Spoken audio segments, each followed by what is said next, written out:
Buen día. Vamos a comenzar con esta sesión grabada y vamos a dar inicio con la primera unidad de este módulo que es nutrición humana. Soy la maestra en educación Lisette Gómez Montaño. Soy nutrióloga de formación académica y especialista en nutrición clínica pediátrica. El día que podamos reunirnos en clase a través de esta modalidad online, pues será un gusto poderlos conocer y poder platicar un poquito con ustedes con relación a pues las expectativas con esta unidad de aprendizaje. Voy a dar inicio entonces a los conceptos. En esta unidad vamos a hablar respecto a qué es la nutrición, la alimentación, qué es una dieta y poder diferenciar cada una de estas, pues estos conceptos para tratar de hablar el mismo idioma y poder tratar de pues aterrizar cada uno de estos conceptos. Nutrición es un conjunto de procesos biológicos, psicológicos y sociológicos involucrados en la obtención, asimilación y metabolismo de los nutrimentos por el organismo. Es decir, que es un conjunto de fenómenos mediante los cuales se obtienen, utilizan y excretan las sustancias nutritivas. Cuando hablamos de nutrición, hablamos de un concepto principalmente a nivel celular. Hablamos que su objetivo es cumplir estas tres finalidades, como es suministro de energía. Cuando hablamos de construcción y reparación de estructuras orgánicas, refiriéndonos principalmente a las proteínas, regulación de procesos metabólicos. Y bueno, durante la clase que tengamos ya de manera virtual, pues vamos a ir comentando también cada uno de estos puntos. ¿Qué diferencia tiene con la alimentación? Pues alimentación se refiere a los procesos biológicos, psicológicos, sociales relacionados con la ingestión de alimentos, es decir, que permite cubrir satisfacciones intelectuales, emocionales, estéticas y socioculturales indispensables para la vida plena humana. Es decir, cuando hablamos de alimentación, no solamente hablamos del concepto biológico, sí que tiene que ver a nivel celular, como en el caso de la nutrición, y de aquellos nutrimentos específicos. Hablar de alimentación es hablar de alimentos, hablar de un contexto social, de un contexto emocional, de un contexto psicológico, de un contexto incluso estético, ¿sí? No únicamente hablar de la parte biológica, sí es importante poder diferenciar ambas para no confundir los conceptos. Em, y bueno, esto nos lleva a la siguiente definición de alimento y nutrimento. Cuando hablamos de nutrimento, es la unidad funcional mínima que la célula utiliza para el metabolismo intermedio y que es provista a través de la alimentación. Hablar de nutrimento nos referimos específicamente proteínas, aminoácidos, bueno, en realidad son proteínas y los micro o el componente mucho más pequeño que viene de ese nutrimento que son los aminoácidos. Hablar de grasas o lípidos que lo vamos a aterrizar en su composición mínima que son ácidos grasos. Hablar de hidratos de carbono y su composición que llega a ser glucosa. En este caso estamos hablando entonces de esa unidad funcional, ¿sí? Que ya utiliza nuestro organismo y que es provisto a través de la alimentación. Cuando hablamos de un alimento, nos referimos justamente, como aquí está descrito, órganos, tejidos, secreciones de organismos de otras especies que contienen concentraciones apreciables de uno o más nutrimentos biodisponibles cuya ingestión en las cantidades y formas habituales es inocua, que por su disponibilidad y precio son ampliamente accesibles y que sensorialmente y culturalmente también son atractivos. Es decir, si yo hablo de un nutrimento, específicamente hablando de proteínas, y me voy al concepto de alimento, el alimento sería la carne, podría ser el pescado, podría ser el huevo. ¿Sí me explico? Estamos hablando de órganos, tejidos o secreciones, ¿sí? Que a su vez nos van a aportar nutrimentos. Si yo hablo, por ejemplo, de las frutas como alimento, Su nutrimento principal está basado en hidratos de carbono, pero también a su vez existen algunos micronutrimentos como son las vitaminas y los minerales que vienen en una porción mucho más pequeña, pero también es considerado un nutrimento. Entonces, espero que se logre diferenciar lo que es un alimento y lo que es un nutrimento. Durante la clase iremos abordando cada uno de estos conceptos para que queden mucho más claros. Y bueno, el tema de dieta o el concepto de dieta también es muy controversial. Hablamos de dieta e inmediatamente pensamos reducción de peso. Hablar de dieta en realidad es la unidad de la alimentación, es la serie de alimentos aislados y platillos que en conjunto forman lo que se denomina dieta. Por ejemplo, hablar de una dieta que consista a base de refresco, de alimentos con poco valor nutrimental, no deja de ser una dieta, ¿sí? De mala calidad, pero es dieta, porque es lo que habitualmente nosotros consumimos en un día, ¿sí? Cuando nosotros nos referimos a dieta. No necesariamente va de la mano con pues una reducción de peso. Una dieta correcta o de adecuada calidad, pues entonces incluye todos los grupos de alimentos, es adecuada, es variada, es suficiente y bueno, incluye algunos otros conceptos que nos van a hablar de una dieta correcta, ¿sí? Dieta es el nombre correcto, es el apellido, ¿sí me explico? Entonces, de esta forma tendríamos que modificar un poco el contexto cuando hablamos de dieta, ¿sí? Tendríamos que hablar de un plan de alimentación cuando queremos aterrizar el concepto a un plan alimenticio para algo en específico. En tanto no se utilice de esa forma, bueno, dieta es lo que comemos habitualmente todos los días. Y bueno, vamos a hablar también de qué es un requerimiento. Hablar de un requerimiento, vamos a tratar de diferenciar lo que es un requerimiento y lo que es una recomendación.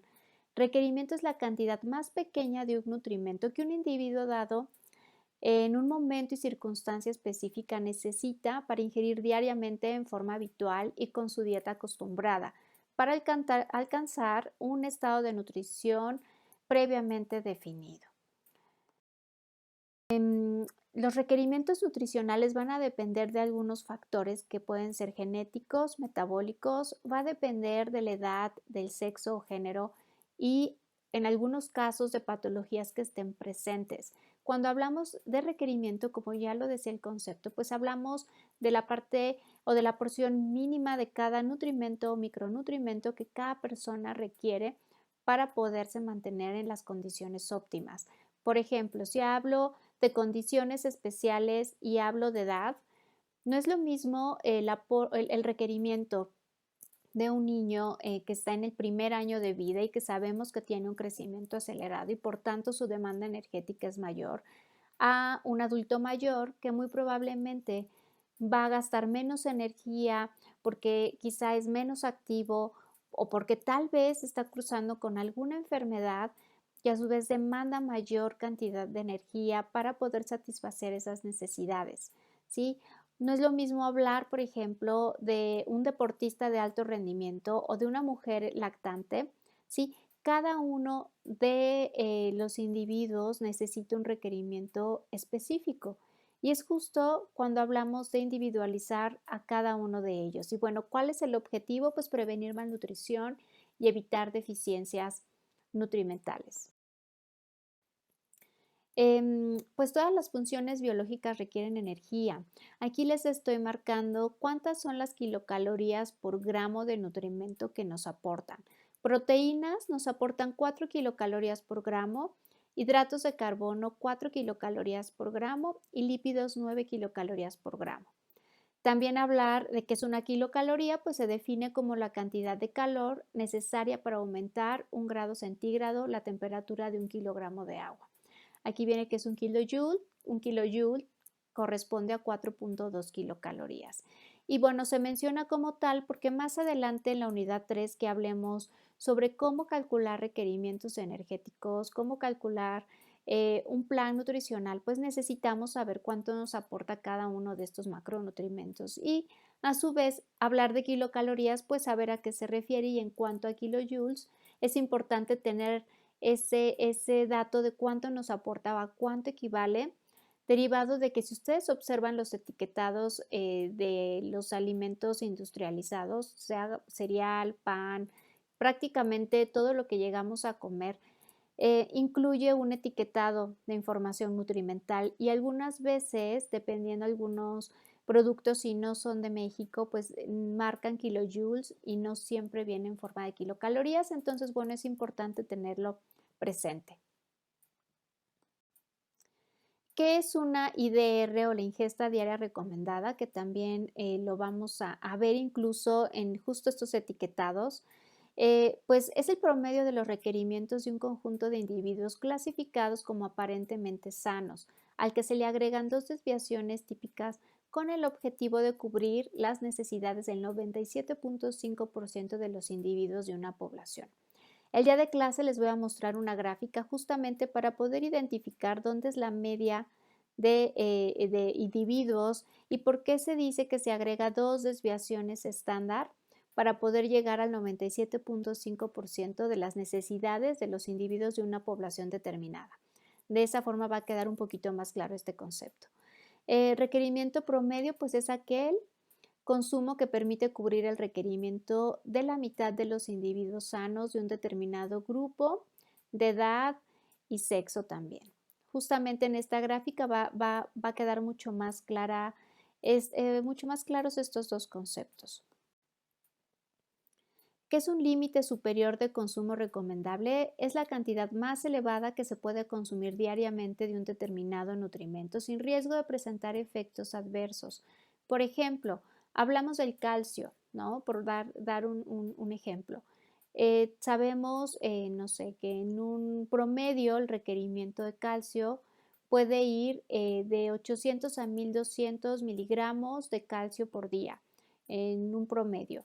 Sabemos que las mujeres que están embarazadas o lactantes puede ir a un requerimiento mayor. Pero ¿qué pasa si nos vamos a 2000 miligramos de consumo de calcio?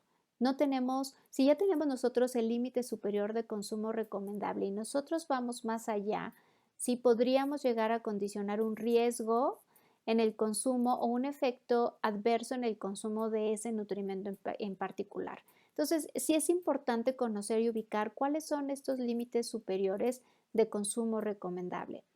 Hablamos de ingestión diaria sugerida cuando no existe suficiente evidencia para estimar la ingesta diaria recomendada.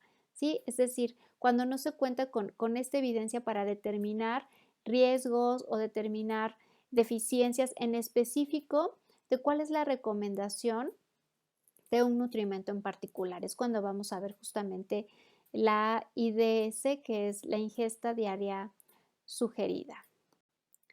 Y bueno, dentro de estos conceptos también es importante identificar cuál es el gasto energético basal. En este caso, se refiere al costo de energía mínimo para que el cuerpo realice las funciones vitales de mantenimiento que no se detienen, como es obviamente la cardiovascular, la respiratoria, la endocrina, entre otras. Aquí podemos mencionar que es justo el total de calorías gastadas por minuto u hora reportadas en un periodo de 24 horas y que representan aproximadamente entre el 60 al 70% del requerimiento de un individuo sano. En este caso, hablamos del 50% de individuos que realizan una actividad física. Este gasto energético es el principal componente del gasto energético total y no es fácil calcularlo. En este caso, su evaluación tiene que hacerse idealmente por la mañana, una vez que el individuo, la persona ya obviamente esté despierta y ya no ha realizado, perdón, ninguna actividad física. De preferencia es en un periodo de ayuno de 10 a 12 horas y bajo condiciones ambientales controladas como es temperatura, humedad, luz, ruido. Este gasto energético basal va a ser diferente y variado de individuo a individuo, diverso a diferentes aspectos, como puede ser incluso el grupo étnico al que pertenecen, el peso, el porcentaje de masa grasa, el porcentaje de masa magra corporal, si fuman o incluso si son personas o individuos con una actividad física constante. En algunos casos, este gasto energético pues, se determina a partir de la calorimetría indirecta en centros hospitalarios, lo cual pues, evidentemente nos permite conocer de manera casi precisa, ¿no? Cuánto es lo que corresponde a este gasto energético basal. El gasto energético en reposo, pues es el gasto mínimo de una persona sana en reposo y bajo condiciones también ambientales confortables. Y bueno, difiere un poco del gasto energético basal. Existen algunas fórmulas para poder determinar precisamente este gasto energético. Existen, por ejemplo, la fórmula de Harris-Benedict.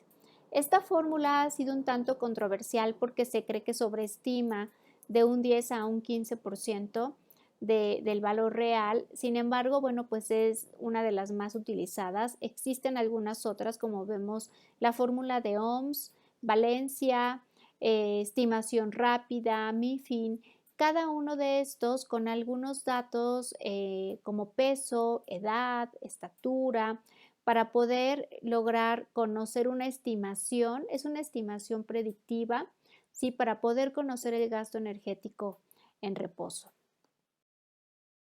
Como ya comentábamos, es parte fundamental del gasto energético total. Cuando hablamos del gasto energético total, ya estamos considerando este gasto energético en reposo sumando algunos otros factores importantes como es el crecimiento.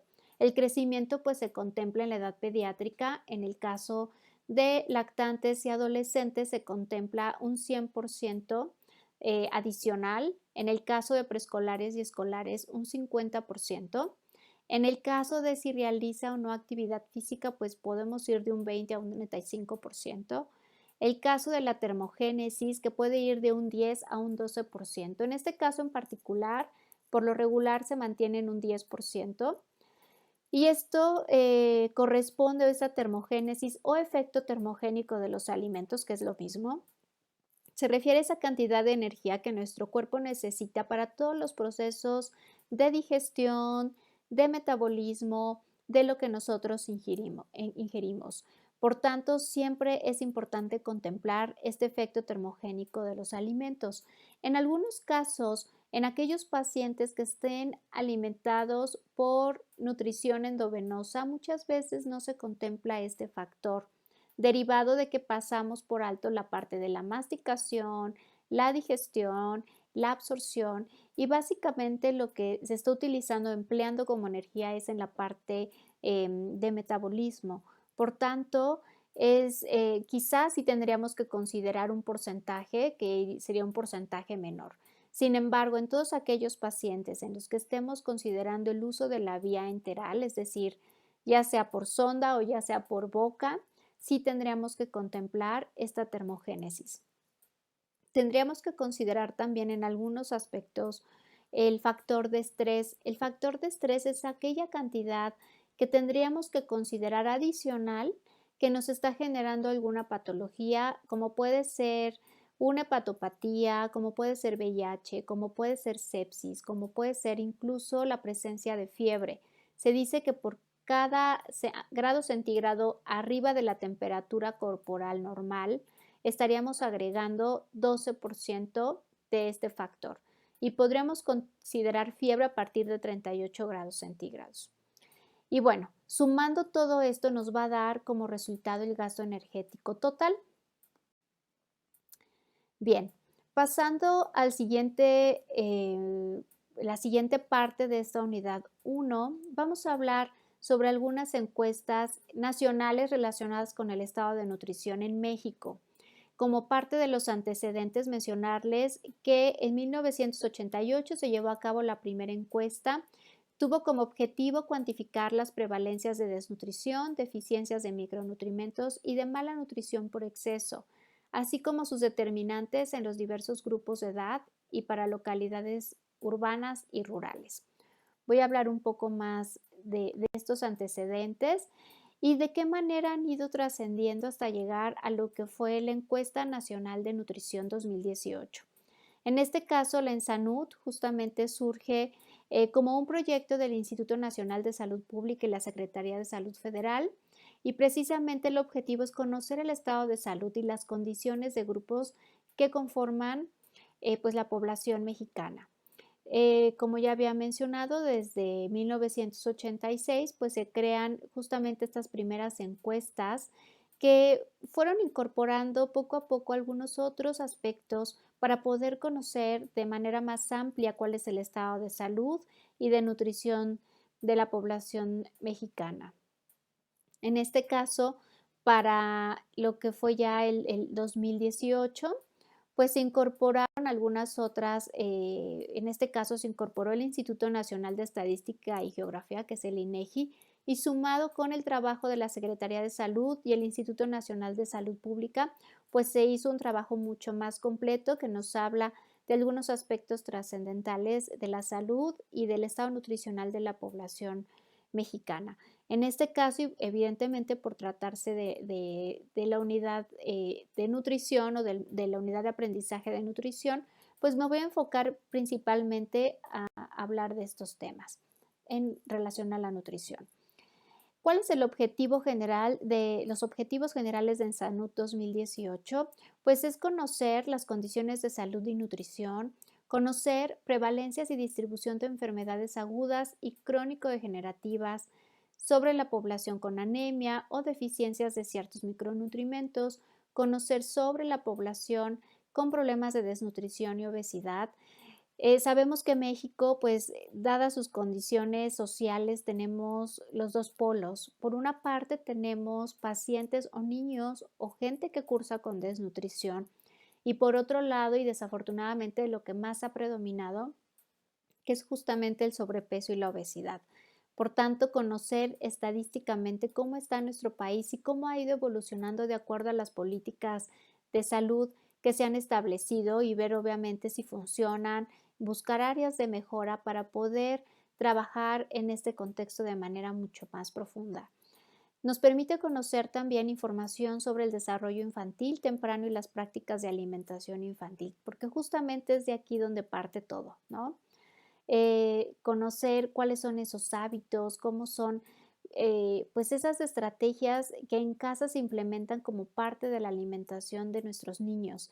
Y ya que veamos más adelante esa unidad, pues va a ser muy complementario conocer cuáles son las estrategias que ustedes como médicos deben conocer para poder orientar a los padres de familia sobre cómo orientar a las mujeres embarazadas, cómo debemos de realizar una alimentación óptima para justamente prevenir todos estos problemas de salud. Nos permite también, como parte de los objetivos generales, identificar cobertura, calidad, accesibilidad y utilización de programas de salud y nutrición, gastos personales y familiares para salud, factores ambientales y socioeconómicos y culturales determinantes dentro de este proceso salud-enfermedad. Algunos de los aspectos metodológicos que se integraron dentro de esta encuesta o esta ENSANUD 2018, bueno, fueron como parte unidades de observación, método de recolección, tamaño de la muestra, desglose geográfico y el diseño estadístico. Como ya había comentado, en este caso se dividió en dos instituciones principales, que fue el INEGI y la Secretaría de Salud Pública, bueno, sí, de Salud, Instituto Nacional, perdón, de Salud Pública, quienes determinaron cuáles fueron los aspectos metodológicos. El INEGI fue quien desarrolló el diseño estadístico y toda la parte también del diseño del estudio de la unidad de investigación, pues fue aportado por todos los expertos que comprenden justamente el Instituto Nacional de Salud Pública.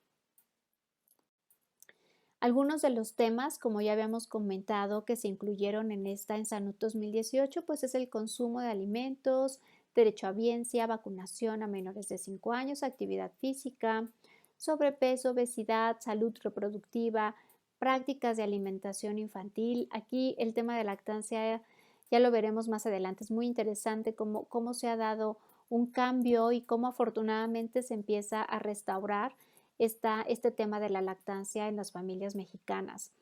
Enfermedades crónicas, anemia, consumo de tabaco y alcohol, etiquetado de alimentos y bueno, nuevamente el tema de la lactancia materna. Voy a comentar y compartir con ustedes un poquito estos resultados que nos arroja la ENSANUD 2018, donde vemos precisamente que dentro de la población mexicana, en el caso particular de los niños, 22.2% de la población de 0 a 4 años pues identifica riesgo de sobrepeso. Y esto es muy importante porque hay revisiones bibliográficas que nos comparten que es alto el riesgo de que un niño que tiene sobrepeso y obesidad u obesidad llegue a la adolescencia y llegue a ser un adulto con sobrepeso y obesidad. Y obviamente mientras más tempranamente se presenta el sobrepeso y la obesidad y todo relacionado con el tema del sedentarismo, de la falta de actividad física, ¿no? A su vez, y también las malas técnicas o prácticas de alimentación, pues nos van a llevar a, pues, de alguna forma, efectos adversos de manera más temprana, edades mucho más tempranas, y que esto a su vez va a comprometer la calidad de vida de estos niños. Mientras más temprano se presenten estos problemas de sobrepeso y obesidad, pues muy probablemente a edades más tempranas tendremos efectos colaterales a estas malas prácticas o hábitos de alimentación.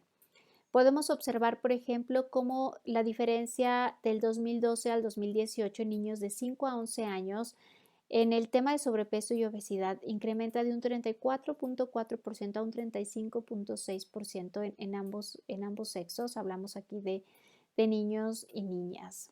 Y bueno, tomando en cuenta esta situación, yo creo que es mucho de hacer conciencia que qué estamos haciendo con relación a las recomendaciones que damos desde la mujer embarazada, desde las prácticas de lactancia materna, de ahí cómo hacemos la introducción de alimentos o de papillas o de lo que es la alimentación complementaria y ya de ahí nos vamos justamente con este proceso en la que los niños aprenden por imitación y en casos donde los papás a veces no tienen una dieta adecuada, pues obviamente transmitimos a nuestros hijos precisamente estas malas técnicas, malos hábitos de alimentación, un hábito inadecuado en el estilo de vida, ¿no?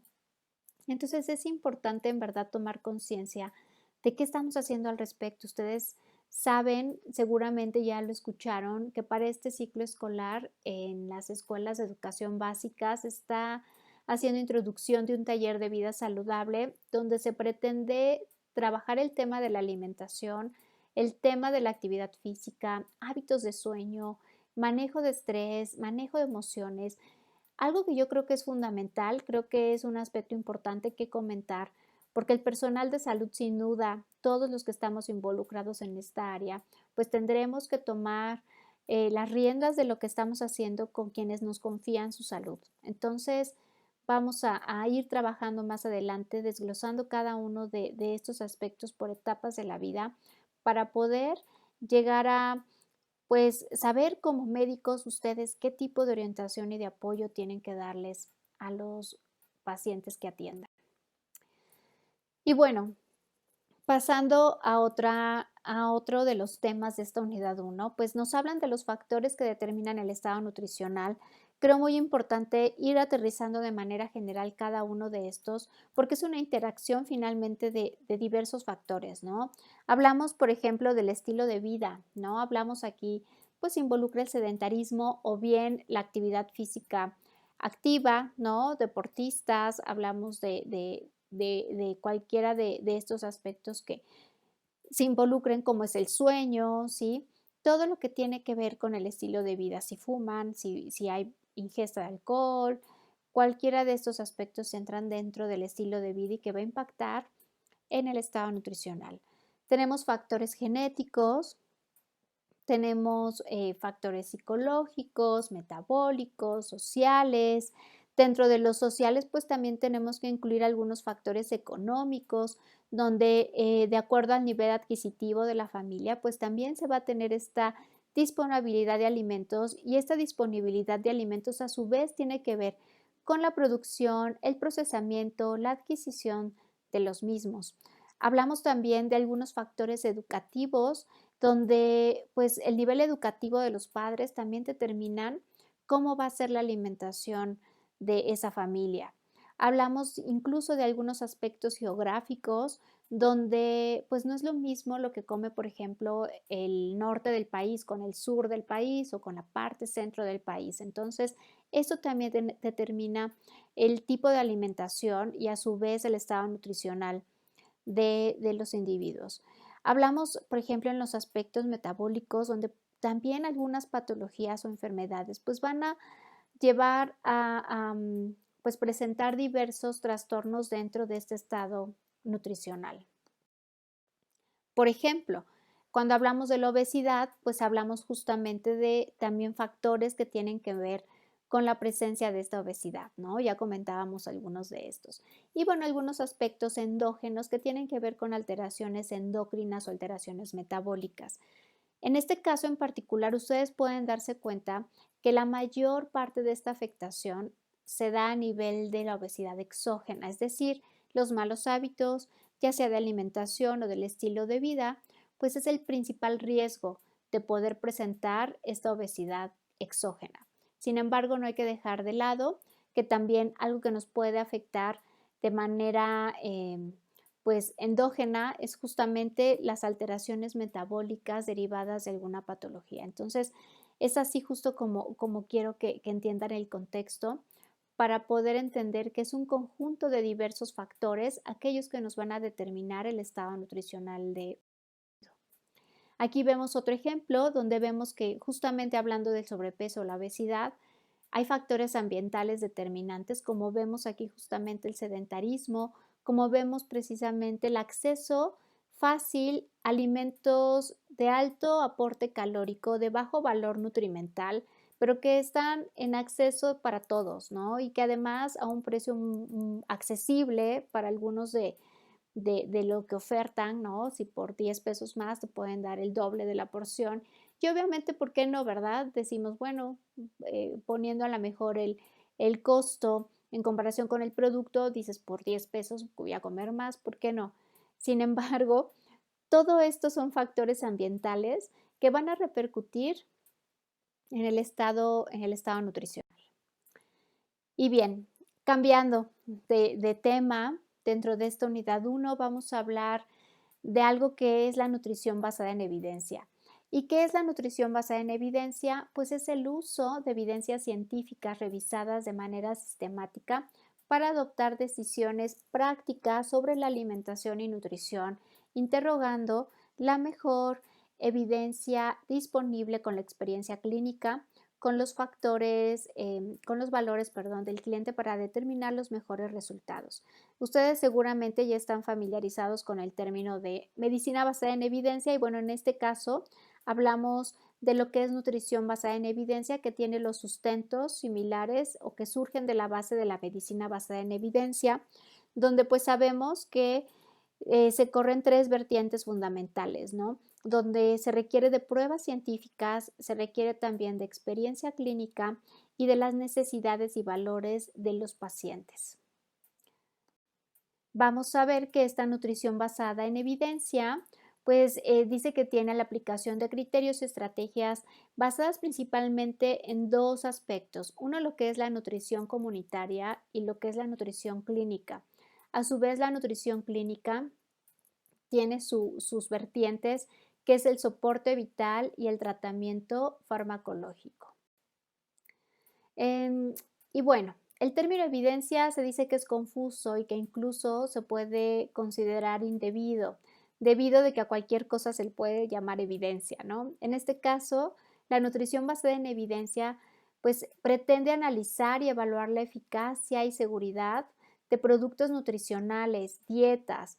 Todo tiene que ser basado en evidencia científica de alta calidad y objetiva y no sesgada. Desafortunadamente, y como ustedes seguramente lo saben, hablar de nutrición pues ahorita está muy de moda, pues aquellas personalidades que hablan de la alimentación, de nutrición, dan, em, pues, consejos, ¿no? Quizás son coach en temas de nutrición, pero no tienen un sustento, pues, aquellas aportaciones o sugerencias que hacen de manera abierta. Entonces, es importante que todo lo que, tanto en medicina como en nutrición, que obviamente al ser una licenciatura, pues, relativamente joven, pues, todo el mundo quiere opinar, ¿no? No perder de vista que además hablar de alimentación, pues como ya mencionábamos, incluye factores sociales, familiares y de repente todo el mundo opina en la alimentación de todo el mundo y pierde justamente ese sustento. Es importante tener claro que existimos especialistas, ¿no? Con pues un documento oficial y con una preparación y que debemos de dar precisamente estas recomendaciones y con un sustento científico, ¿no? No solamente basado en pues, sugerencias, de voz en voz, sino realmente contar con evidencias científicas y que además estas sean de alta calidad. También es necesaria, la transmisión de nutrición y transición, perdón, de nutrición y dietética a justamente esta nutrición basada en evidencias, pues, para lo que comentaba, ¿no? Proporcionar al público información veraz y sobre todo responsable.